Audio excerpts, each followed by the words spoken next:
Muito bem, vamos ver a última parte de transformada de Laplace, que é convolução. Então, lembrando que a transformada de Laplace é uma função de funções e nós convencionamos que a transformada de Laplace de uma função com letra minúscula e variável t é a função agora com a letra correspondente maiúscula e a variável s. E a transformada de Laplace é dada pela integral de 0 até mais infinito de e elevado a menos st f de t dt. Então, a integral é em t e o resultado da integral vai depender de s, que é um parâmetro da integral.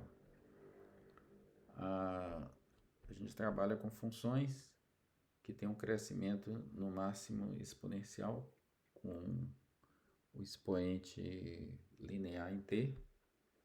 No meu livro tem um exercício para mostrar que e elevado a t ao quadrado não tem transformada de Laplace.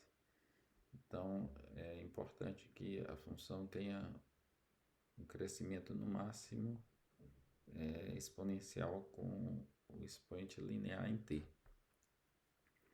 Isso é importante não só para que a transformada de Laplace esteja definida, mas também para que a gente possa determinar a inversa, né, para que ela seja injetiva, né, para ela sendo injetiva para cada função que está na imagem da transformada de Laplace, a gente pode determinar a inversa, que é uma função no domínio, tal que a transformada de Laplace dessa função dá a função na imagem. Então, nós vimos algumas propriedades, a linearidade da transformada de Laplace, né? O primeiro teorema de deslocamento. Não existe uma regra para a transformada de Laplace do produto de duas funções, mas se uma das funções for elevada a t, então a transformada de Laplace desse produto é igual à transformada de Laplace da função f de t deslocado de a, né? Deslocado do expoente, do coeficiente do expoente, do coeficiente do expoente da exponencial, né? Deslocamento horizontal, né? Esse é o primeiro teorema de deslocamento. Nós vimos a derivação e vimos o segundo teorema de deslocamento, que é análogo ao primeiro teorema de deslocamento, só que o deslocamento é no domínio da transformada de Laplace.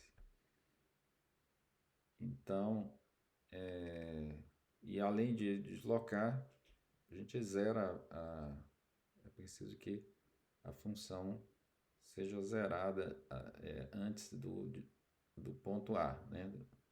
Desloca de A e zera antes de A. Então, isso é obtido multiplicando pela função de Refside.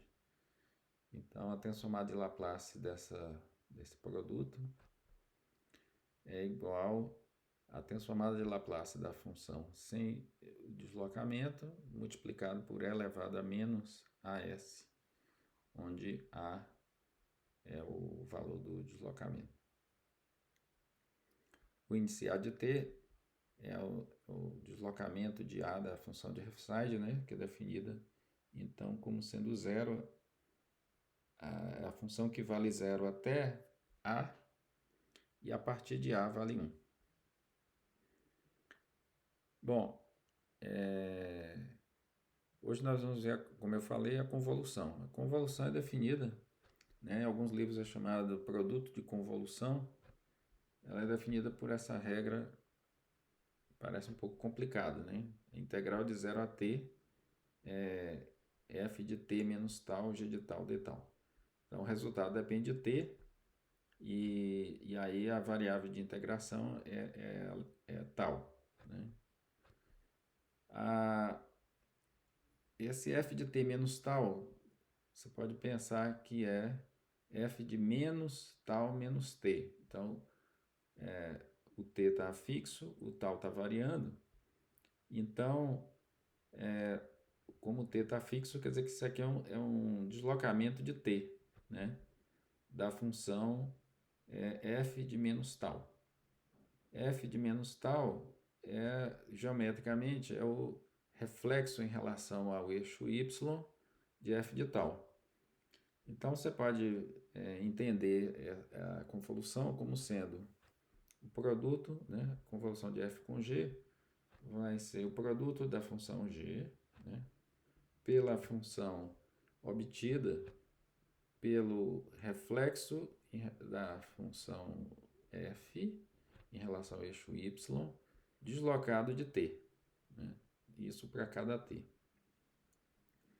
O que tem de interessante na convolução? O resultado mais interessante, antes de ver os exemplos, é o chamado teorema da convolução, né? Que diz que a transformada de Laplace de uma convolução é igual ao produto das transformadas de Laplace. Então eu disse que não tinha uma regra para a transformada de Laplace do produto, mas tem uma regra para a transformada de Laplace inversa do produto, né?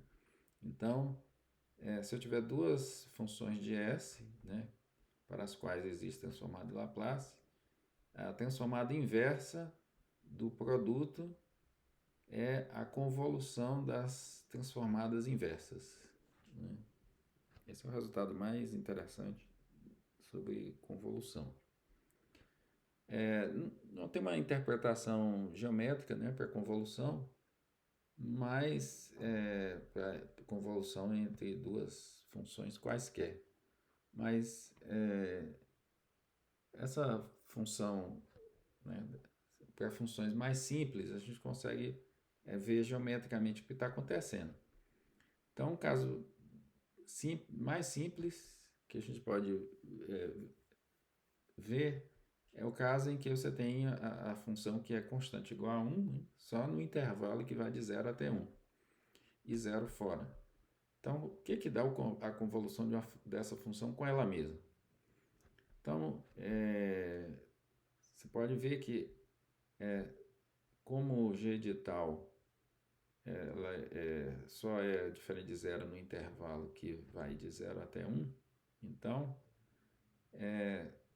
se o t tiver no intervalo menor do que 1, então a integral vai ficar só a integral de 0 até t, né? E aqui é 1, e essa função aqui, como eu disse, é o reflexo e em relação ao eixo y deslocado de t. Então, ela também vai valer 1 nesse intervalo que vai de 0 até t. Então, vai ficar a integral de d tal, que é t, né?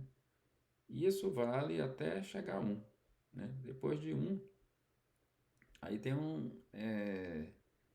a integral seria, né, de integral de 0 a t, né, vai ser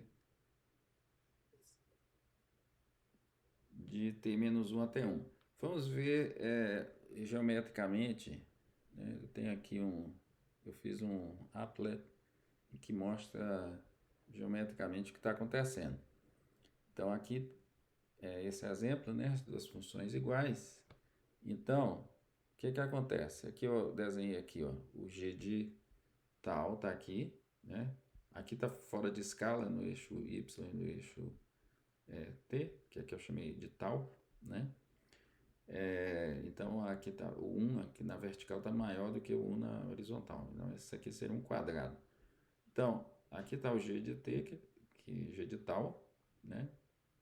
Que é 1 no intervalo que vai de 0 até 1 e 0 depois. E o f de t menos tal? Primeiro eu vou refletir o g de tal em relação ao eixo y e deslocar de t. Então eu vou obter esse outro quadrado que está aqui, né? Que aqui aparece como um retângulo.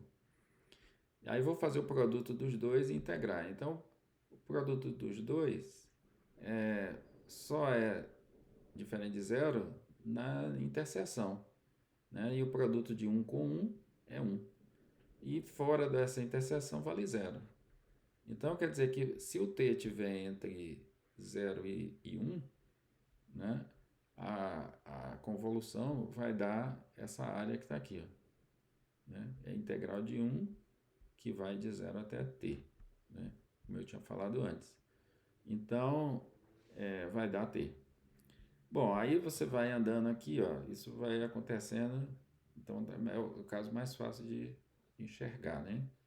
Aí você vai indo tal, até chegar em 1. O que acontece depois de 1? Então você desloca. Quando você desloca, o que vai acontecer? O f de t, vou deslocar um pouco mais para ficar mais fácil de enxergar. O, o f de t menos tal é o, como eu disse, é o reflexo do g de tal em relação ao eixo y, deslocado de t. Então, o t agora é maior que 1. Então, ele deslocou para cá. Então, a integral é de 0 até t. Mas agora, os dois só são diferentes de 0 no intervalo que vai de t menos 1 até 1. Né? Porque o f de t menos tal ele é diferente de 0 de t menos 1 até t. Né? Então, e aí você vai multiplicar pelo g de tal, que é diferente de 0 somente no intervalo de 0 a 1. Então, a interseção vai ser o intervalo que vai de t menos 1, né, até 1. Então, as duas são diferentes de 0 somente no intervalo que vai de t menos 1 até 1. Né?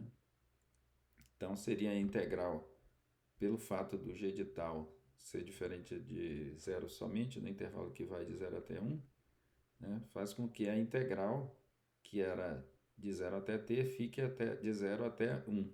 Né? Agora, como o f de t menos tal também só é diferente de 0 a partir de t menos 1, a integral que seria de 0 até 1 fica só de t menos 1 até 1. E o produto das duas, cada uma delas é igual a 1, então o produto é igual a 1. Então fica só a integral de 1 de t menos 1 até 1, né? Que é a área dessa região que está aqui, desse retângulo. Então, isso vai dar, seria integral t, né?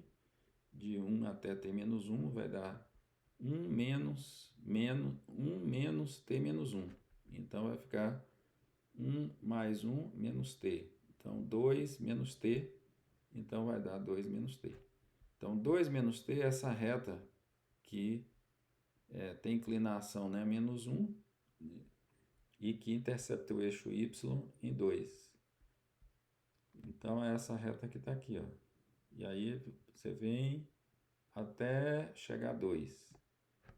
A partir de 2, o que é que acontece? Não tem mais interseção entre, né, os dois quadrados, né?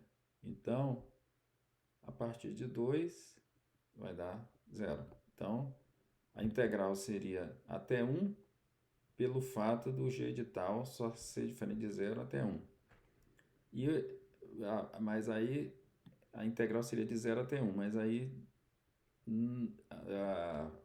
o f de t menos tal, ele é 0 até 1. Então, não tem nada, a integral acaba sendo de 0, então vai dar 0, e a convolução vai dar 0 para t maior ou igual a 2. Então, assim, a gente convoluiu um quadrado com um quadrado e deu um triângulo, né? A gente vê que é um triângulo isósceles, né? De altura 1 e lado e base igual a 2. O que acontece, né, se a gente convoluir uma função qualquer, assim, uma das funções for o quadrado e a outra for uma função qualquer? Então, a gente vê o que acontece. É o segundo exemplo que está aqui. Ó. Então, a integral, se for de 0 até quando t estiver no intervalo que vai de 0 até 1, né? Então aqui eu vou pegar f como sendo quadrado, né? De lado 1 e g de t qualquer. Então, o f, como é f de t menos tal, vai ser, como eu disse, o reflexo e a translação. Então, quando t estiver entre 0 e 1, vai dar a integral de 0 até t, né? Que é onde e o f de t menos tal vai ser igual a 1, então vai ficar a integral de g de tal d tal. Quando passar de 1, né, então o f de t menos tal é 1, vai ficar a integral de g de tal, e o intervalo vai ser o intervalo onde f de t menos tal é diferente de zero, que nós vimos anteriormente, é o intervalo que vai de t menos 1 até t. Então, a gente vê aqui, ó, que nessa parte a gente está calculando o g de tal no intervalo de comprimento 1, né, que vai de t menos 1 até t. Né, é o intervalo que termina em t de comprimento 1.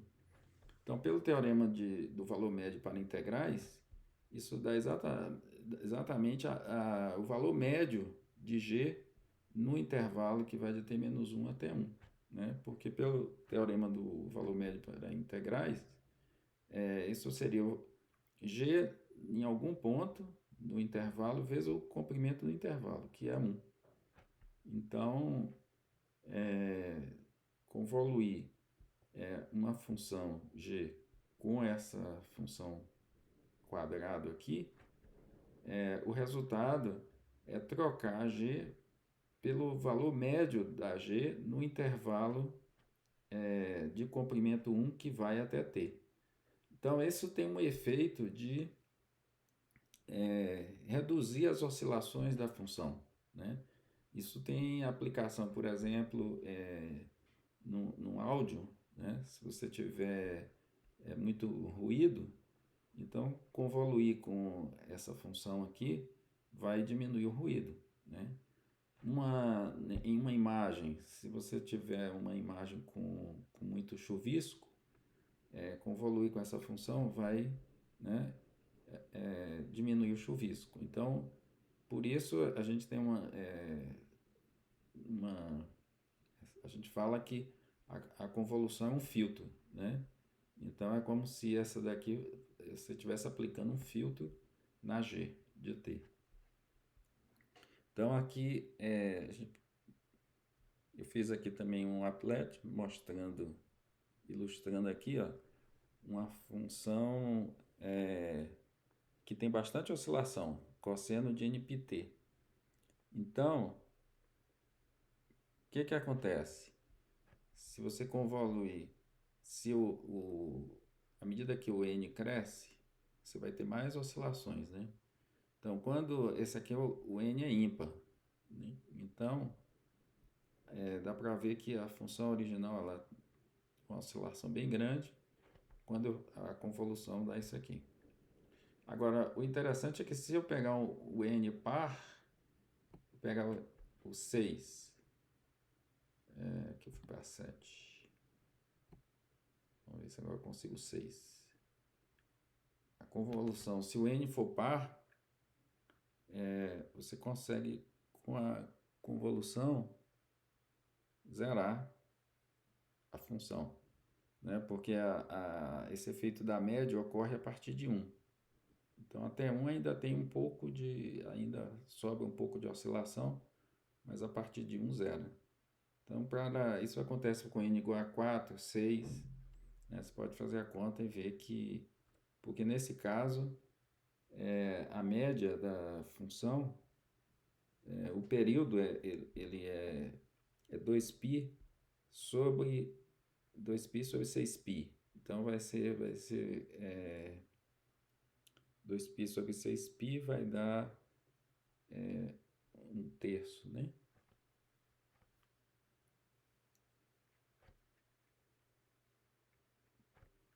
Então, quando o n é par, né, você consegue, cabe em 1 exatamente o período, o múltiplo de um período, de forma que zera, na média, dá zero.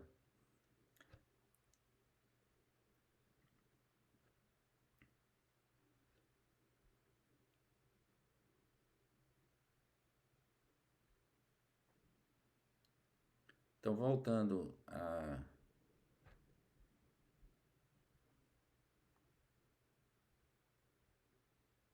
Então, uma outra aplicação de convolução é resolver essa equação integral. Então, é uma equação integral desse tipo chamada equação de Volterra. Então, um exemplo aqui, ó, é que com a f de t igual a 1 e a g de t igual a cosseno. Então, você tem uma equação integral em que a incógnita é a função y de t. Então, essa integral é exatamente a convolução. Então, a gente usa o teorema da convolução e usa outras propriedades da transformada de Laplace. Então, nesse caso aqui, aplicando a transformada de Laplace na equação integral, vai ser a transformada de Laplace de 1, que é 1 sobre s, mais a transformada de Laplace dessa convolução, que pelo teorema da convolução vai ser a transformada de Laplace do cosseno, que é s sobre s2 mais 1, né? A transformada de Laplace do cosseno de t, né? Vezes a transformada de Laplace de y de t, que é y maiúsculo de s, igual a transformada de Laplace de y de t, que é y de s. Então, procedendo da mesma maneira que a gente faz com equações diferenciais, isola o y de s, né? E coloca o y de s em evidência, e depois obtém então que nesse caso o y de s é 1 sobre s dividido por s2 mais 1 menos s sobre s2 mais 1. Ou s2 mais 1 dividido por s que multiplica s2 menos s mais 1. Então agora a gente vai decompor essa fração racional em frações parciais, que vai ficar então igual a sobre s, mais s2 menos s mais 1, não tem raízes reais, não dá para fatorar mais, então significa que tem raízes, quer dizer, não dá para fatorar porque ela tem raízes complexas. Então, a decomposição em frações parciais vai ficar assim, mais uma função de primeiro grau no numerador, dividido por S2 menos S mais 1. E aí a gente vai determinar A, B e C.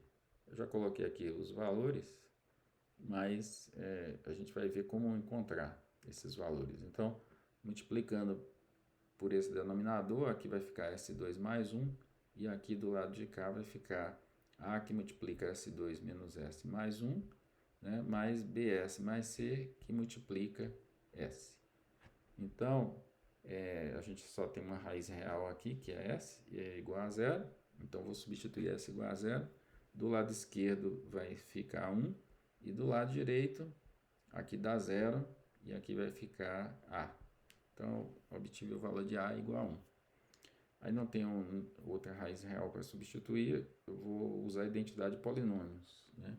Que diz que dois polinômios são iguais se os coeficientes dos termos de mesmo grau são iguais. Então, comparando os termos de grau 2, do lado esquerdo, o coeficiente do termo de grau 2 é igual a 1, e do lado direito, o coeficiente do termo de grau 2 vai ser A mais B. Então, o A é igual a 1, então o B é igual a 0. Então, substituindo A igual a 1, B igual a 0, e faltou o C, né? Então, o C, nós vamos comparar os coeficientes dos termos de grau 1. Então, do lado esquerdo é igual a 0, do lado direito vai ficar menos A mais C. Então, o A é igual a 1, então o C também é igual a 1. Então, agora substituindo aqui, e o y de S vai ficar 1 sobre S mais 1 sobre S2 menos S mais 1. Então, 1 sobre S tem na tabela, é a transformada de 1, né?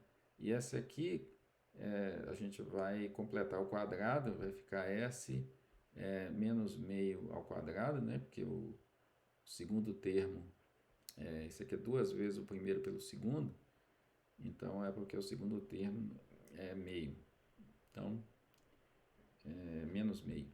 Então, o quadrado do primeiro menos 2 vezes o primeiro pelo segundo, então, o segundo é menos meio, então aqui eu vou escrever S menos meio ao quadrado, aqui é S2 menos S, está aqui, mais 1/4. Então, para 1 está faltando 3/4, então mais 3/4. Aí a gente vai usar o primeiro teorema de deslocamento para calcular a transformada inversa. Né? A gente vê aqui que tem um deslocamento aqui de meio. Então, sem o deslocamento, isso aqui é quase a transformada do seno, né? De raiz de 3 sobre 2t. Né? Porque tem na tabela A sobre S2 mais A2, né? Que é a transformada do seno de AT. Então, A2 é 3/4, o A é raiz de 3 sobre 2. Mas eu teria que ter raiz de 3 sobre 2 no numerador. Não tem, a gente multiplica e divide por raiz de 3 sobre 2. E aí, então, o y de t, né, que é a solução da equação integral, vai ser transformada inversa de 1 sobre s, que é 1, né, mais 2 sobre raiz de 3. Aí agora o primeiro teorema de deslocamento, né, sem esse deslocamento de meio, é seno de raiz de 3 sobre 2t. Como tem um deslocamento aqui, na transformada inversa vai multiplicar por e elevado a t, né, vezes o deslocamento. Então, é elevado a t vezes meio, que é elevado a t sobre 2. Então, essa é a solução da equação integral, né, que a gente deu aqui nesse exemplo. A gente pode, a convolução, né, alguns livros chamam de produto de convolução, ela tem algumas propriedades que lembram o produto, né. A primeira delas é a comutatividade, né? Convolução de f com g é igual a convolução de g com f. Ela tem a distributividade em relação à soma, convolução de f f convolução com g mais h é f convolução com g mais f convolução com h. Vale a associatividade, né? Tanto faz, se você tiver uma convolução de 3 funções, tanto faz calcular a convolução da primeira com o resultado da segunda e a terceira, como calcular a convolução da primeira com a segunda e o resultado calcular com a terceira. E a convolução da função, qualquer função com a função nula, dá função nula. Agora, não se pode se empolgar muito, porque convolução de uma função com 1 não necessariamente é igual a f, e a convolução de uma função com ela mesma não necessariamente é maior ou igual a zero, né? São duas propriedades que poderia esperar, né, se for pensar na convolução como um produto. Além disso, a convolução, a gente, no caso de um PVI, você pode usar para interpretar o resultado da solução, a solução de um PVI, usando a convolução. Então, suponha que eu tenho um PVI aqui geral, né? Apenas que a condição inicial é nula, né? A posição inicial é zero e a velocidade inicial é zero. Então, quando a gente vai resolver por transformada de Laplace, vai aplicar a transformada de Laplace na equação diferencial. Então, vai dar isso aqui, ó, S2 mais BS mais C, já que as condições iniciais são nulas, né? Que multiplica y de S, e do lado de cá a transformada de Laplace de f de t, que é y f de S. Então, isolando y de S, a gente vai obter isso aqui é f de S dividido por AS2 mais BS mais C. Você pode escrever isso aqui como um produto, e aí o y de t vai ser pelo teorema da convolução, né? Convolução das transformadas inversas. Então, a transformada inversa de f de S é o f de t dado. Então, vai ser a convolução, o y de t, né? A solução de um PVI desse tipo vai ser sempre a convolução do F que está aqui, né? Que é o agente externo, né? Com uma função que é característica do sistema, né? Aqui é o WS. Mas quem é o WS? Então, se você no lugar de f de t tiver o delta, a transformada do delta é 1. Então, se aqui tivesse o delta, o y de S seria 1 sobre S2 mais BS, mais C. Então, quer dizer que o W de S é a solução para o caso em que f de t é o delta. Então, o que a gente diz que o W de S é a resposta do sistema ao impulso unitário. E aí a gente interpreta a solução do sistema do PVI aqui com F genérico, né, como sendo a solução vai ser a convolução dessa força externa, né, pela resposta do sistema ao impulso unitário. Então, assim, sobre convolução, o mais importante é isso, né? E com essa aula a gente termina a parte de transformada de Laplace.